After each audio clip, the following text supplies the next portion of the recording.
অনেকেই বলেন, হে ঈশ্বর, আমি তো কোনো পাপ করিনি, তাহলে আমি কেন এত শাস্তি পাচ্ছি?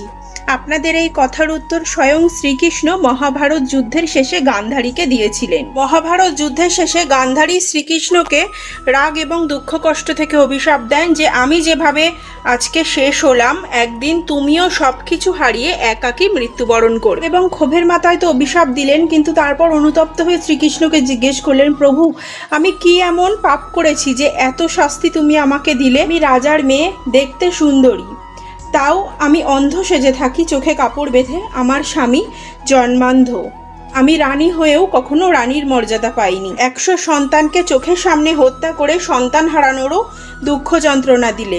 আমি তো এই জন্মে কোনো পাপ করিনি, তাহলে আমাকে কেন এত কষ্ট দিলে প্রভু?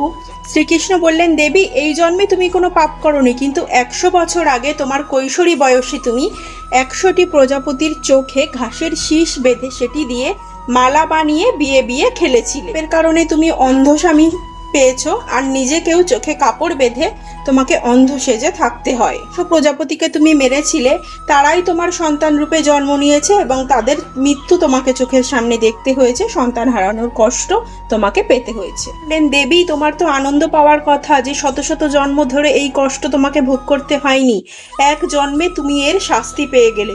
তখন তো গান্ধারী হতবাক, তিনি বললেন, 100 জন্ম পূর্বের সেই পাপের শাস্তি এই জন্মে দিলে?